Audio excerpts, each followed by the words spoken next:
Government nurses association Kasaragod അവകാശ ദിനത്തിന്റെ ഭാഗമായി മാർച്ചും ധർണയും സംഘടിപ്പിച്ചു. CITU കാസർഗോഡ് ജില്ലാ കമ്മിറ്റി പ്രസിഡന്റ് P. മണിമോഹൻ ഉദ്ഘാടനം ചെയ്തു. Kerala government nurses association Kasaragod അവകാശ ദിനത്തിന്റെ ഭാഗമായി മാർച്ചും ധർണയും സംഘടിപ്പിച്ചു. CITU കാസർഗോഡ് ജില്ലാ കമ്മിറ്റി പ്രസിഡന്റ് P. മണിമോഹനൻ ഉദ്ഘാടനം ചെയ്തു.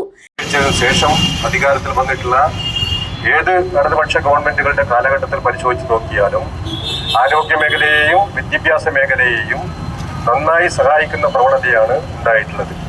നമുക്കറിയാം, പല സന്ദർഭങ്ങളിലും ഇന്ന് രാജ്യത്തിനകത്ത് ലാഭകരമല്ല എന്ന നിലയിൽ ഏറ്റവും വേഗം അടച്ചുപൂട്ടലിന് വിധേയമാക്കുന്നത് പൊതുമേഖലയിലുള്ള സർക്കാർ സംവിധാനത്തിന്റെ ഭാഗമായിട്ടുള്ള വിദ്യാഭ്യാസ സ്ഥാപനങ്ങളെയും അതുപോലെ തന്നെ ആരോഗ്യ സംവിധാനങ്ങളെയുമാണ് എന്നുള്ള കാര്യം നമ്മുടെ മുന്നിലുണ്ട്.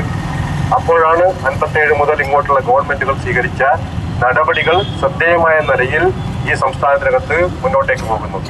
ജില്ലാ പ്രസിഡന്റ് PV അനീഷ് അധ്യക്ഷത വഹിച്ചു. FSETO ജില്ലാ സെക്രട്ടറി K. ഹരിദാസ്, KGNA സംസ്ഥാന സെക്രട്ടേറിയറ്റ് അംഗങ്ങളായ PV പവിത്രൻ, ഉണ്ണി ജോസ് എന്നിവർ സംസാരിച്ചു.